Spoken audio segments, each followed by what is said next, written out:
सबसे पहले आई है ह्यूमन आई। तो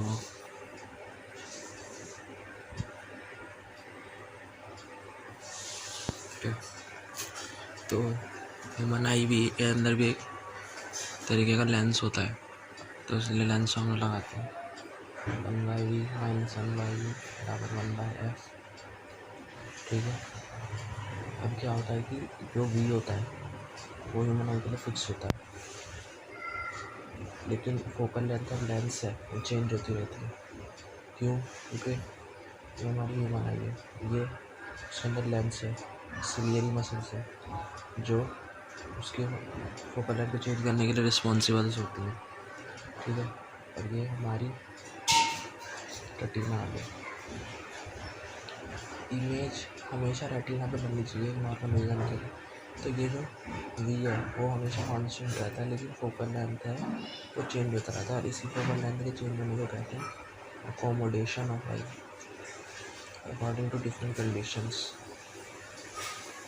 ठीक है, u and f will change and v remain constant. ये होता है, इसको हम विट्रस ह्यूमर होता है, एक्वस ह्यूमर होता है, दोनों का रिफ्रैक्टिव इंडेक्स सेम होता है ताकि इमेज सही बने। ठीक है, अब हम इसमें फोकल लेंथ निकालेंगे। हमें फार्मूला पता है, म्यू माइनस 1/r। ठीक है, तो ये हमारा आ जाएगा म्यू माइनस 1/2/r।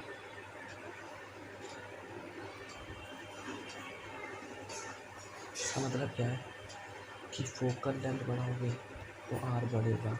ठीक है, लेंस का रेडियस कर्वेचर बढ़ेगा, और फोकल लेंथ बढ़ेगी तो पावर घटेगी। फोकल लेंथ घटाओगे तो आर घटेगा और पावर बढ़ेगी। ठीक है, आर बराबर 1/f होता है इन मीटर और 100/f इन सेंटीमीटर। ठीक है, अब क्या है कि मान लो कि यू हम -x मान लेते हैं कि कहीं भी रखा है 20/30 -x मान लिया। लेंस फॉर्म में रहा 1/v माइनस 1/x तो प्लस 1/x तो म्यू माइनस 1/2/r। ठीक है, म्यू माइनस 1/2/r। इस इक्वेशन और इस इक्वेशन को यूज़ कर दिया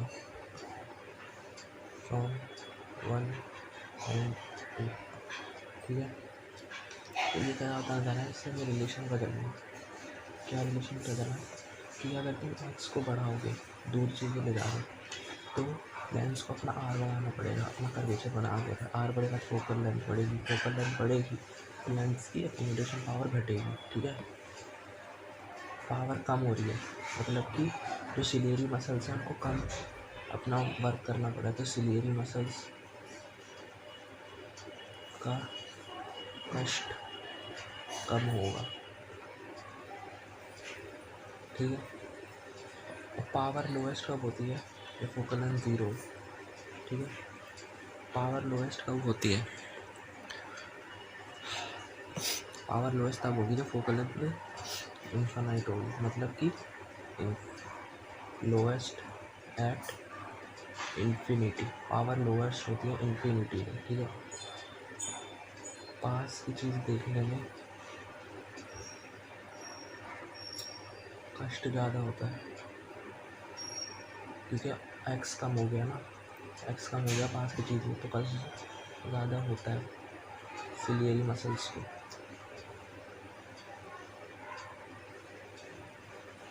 ठीक है, अब एक चीज़ आती है लीस्ट डिस्टेंस और डिस्टिंक्ट विजन। ठीक है, least distance of distinct vision, इसको हम कैपिटल डी से डिनोट करते हैं। तो ये क्या होता है, ठीक है,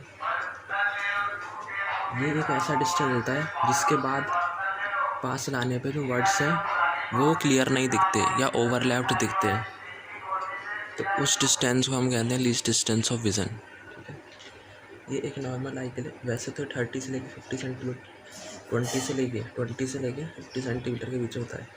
in for ever average human आई के लिए हम 25 सेंटीमीटर लेते हैं, 25 सेंटीमीटर। ठीक है।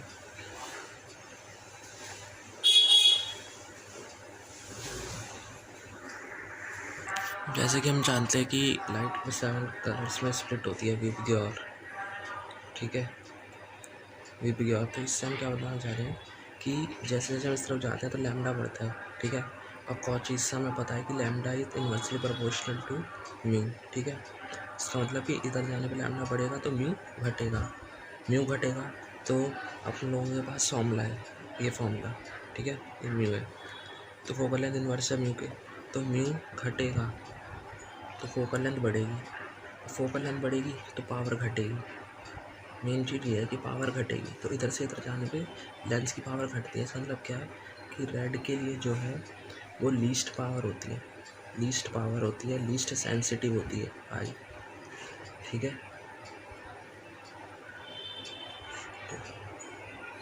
और जैसे जैसे इधर जा रहे हैं तो लैम्डा हमारा घट रहा है तो म्यू बढ़ रहा है तो फोकल लेंथ कम हो रही है तो पावर बढ़ रही है। मतलब कि वॉयलेट के लिए मोस्ट सेंसिटिव है आई, मोस्ट सेंसिटिव और वॉयलेट। तब मोस्ट पावर वॉयलेट कलर के लिए होती है। वो लाइन्स इम्पोर्टेंट है। ठीक है,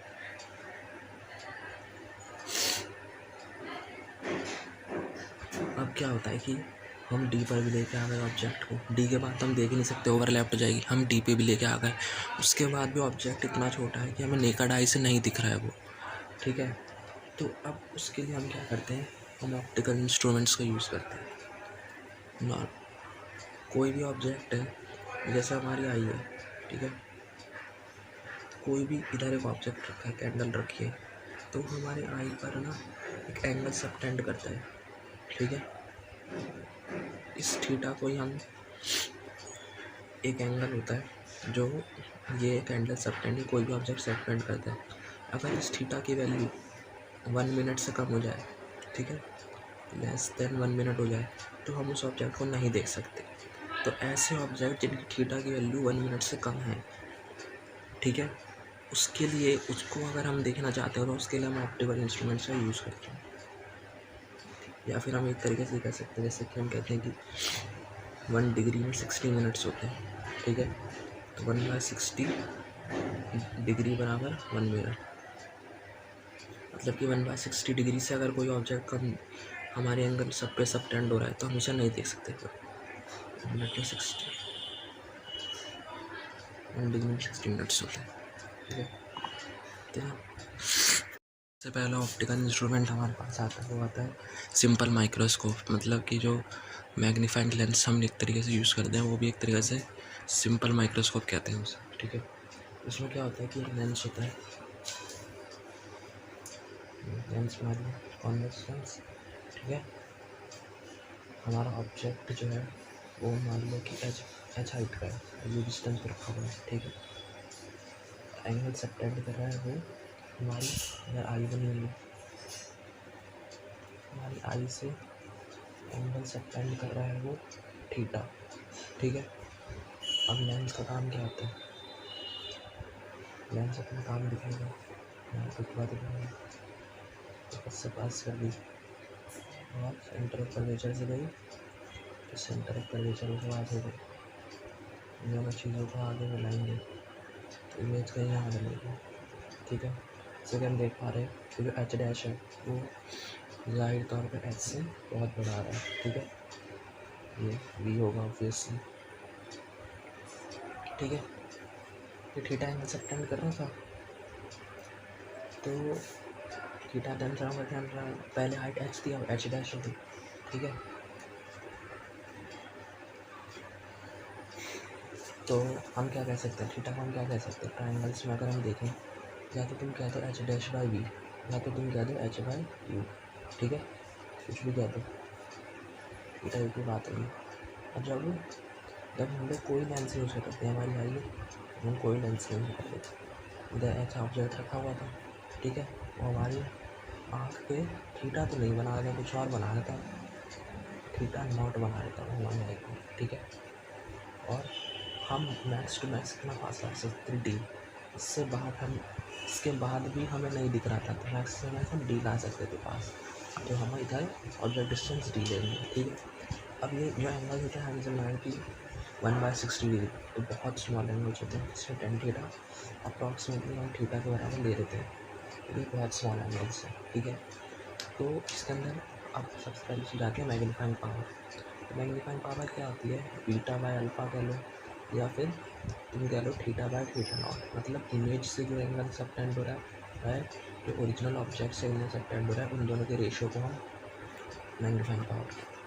तो हम पर लोग देख रहे हैं जैसे, या तो तुम ये यूज़ कर लिया, मैं यूज़ कर लेता हूँ, तो एच बाई यू अपॉन में थीटा नॉट, तो थीटा नॉट भी इसका एंगल लगा लो टेन थीटा, तो कितना आ गया एच बाई डी, लो काट दो, कितना आ गया डी बाई यू। तो मैग्नीफाइंग पावर होती है हमारी डी बाई यू, तो मास्टर फॉर्मूला है, ठीक है। अब इसी से हम 3 केस सॉल्व करेंगे, ये है सबसे मेन फॉर्मूला, ठीक है। उसके बाद क्या होता है, केस 1 आता है, केस 1 आता है, ठीक है। केस 1 में क्या होता है कि अगर ऑब्जेक्ट हमारा इन्फानाइट पे रखा हुआ है, ठीक है, ऑब्जेक्ट को इन्फानाइट पे पहुंचाना है, तो हमें यू कितना करना पड़ेगा, बेसिक लेंस की प्रॉपर्टी है कि एफ पर रख दो, यू को एफ पर रख दो, तो इमेज हमारी जो इमेज है उसे हमें इन्फानाइट पे पहुंचाना है, तो ऑब्जेक्ट को एफ पर रख दो, तो इमेज हमारी इन्फानाइट पे बनेगी, ठीक है। तो वही केस है, हमें क्या बताया था, मैग्नीफाइंग पावर बराबर डी बाय यू, ठीक है। यू को तो हमने एफ पे रख दिया क्योंकि इमेज को हमें इन्फानाइट पे बनाना है, तो डी बाई एफ, ठीक है। कुछ ऐसा था नहीं है, ये एफ है, तो हमने रख दिया अपना ऑब्जेक्ट, गया से सबटेंड करिए, इन्फानाइट पे इमेज बनी, ठीक है। ये हो गया हमारा केस 1। इस केस में क्या है, देखो इस केस में क्या होता है कि हमारी रिलैक्स्ड आई होती है, रिलैक्स्ड आई, ठीक है, रिलैक्स्ड आई होती है, तो द पावर बहुत कम, मतलब कि पावर बहुत कम यूज़ होती है, क्योंकि फोकल लेंथ को हम कंसिडर कर रहे हैं इसलिए, ठीक है। डी बाई एफ, अब जो ये भी डिस्टेंस है, ये भी डिस्टेंस है, इसलिए जो मैग्नीफाइंग पावर होती है उसकी कोई यूनिट नहीं होती, नो यूनिट। हम दूसरा केस देखते हैं, तो दूसरे केस में क्या है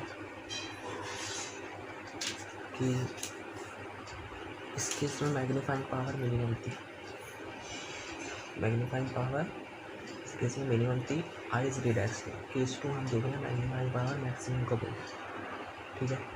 मैग्नीफाइंग पावर मैक्सिमम कब होगी कि हम लोग एक कंडीशन बनाते हैं कि लेंस हमारा रखा है, ठीक है, इसको हमने अपन लोगों ने सॉल्व किया है, यू पे ही रखना, मान लो यू पर रख दिया हमने हमारी आई है, ठीक है। इससे तो हमारी इमेज बन गई, फोकल लेंथ में। अब जो इमेज है वो हमारी लीस्ट डिस्टेंस और डिस्टिंक्ट रीजन पे बनेगी, ठीक है। मतलब कि भाई जहाँ ये लीस्ट डिस्टेंस डिस्टिंक्ट रीजन वो डिस्टेंस है जहाँ तक हमारी आई नॉर्मली देख सकती है, ठीक है। तो इस लेंस ने कुछ नहीं करा, इसने क्या करा कि जो डिस्टेंस हमारी उससे पहले बन रही थी, ये उसको लीस्ट डिस्टेंस और डिस्टिंक्ट रीजन पे उठा के ले आया। तो मतलब ये एक तरीके की बाउंड्री का खेल कर है, इसे बस लीस्ट डिस्टेंस और डिस्टिंक्ट रीजन पे ले आया, उससे बाहर नहीं ले गया। तो इस केस में जो आई है उस पर सबसे ज़्यादा अपनी स्ट्रेंथ लगानी पड़ेगी, सबसे ज़्यादा मैग्नीफाइंग पावर होती है इस केस में, जब तुम लीस्ट डिस्टेंस और डिस्टिंक्ट रीजन पे वी को रख देते हो, ठीक है। तो फॉर्मूले की हेरा फिर भी देख लेते, NY माइनस NY बराबर बन जाएगा, ठीक है। अब वो हमारा जो वी है वो तो डी पर चला जाए, माइनस के साथ रख देते, तो हमारी लेफ्ट साइड है, और यू ये हमारा माइनस का तो प्लस हो गया, ठीक है। उसके बाद कॉन्वेक्स है तो प्लस किया करेगा, तो हम क्या लिख सकते हैं 1/f यू बराबर 1/f प्लस 1/d, ठीक है। मैंने बताया था मास्टर फॉर्मूला ये है, ठीक है। तो मैग्नीफाइंग पावर बराबर डी बाई यू होती है, इसको मैं कहते डी इसको मैं कह दूँ D into one by U, मतलब D into one by F plus one by D, ठीक है, one by F plus one by D कहते हैं। बस क्या करूँ फिर मैं इधर से क्या करूँ,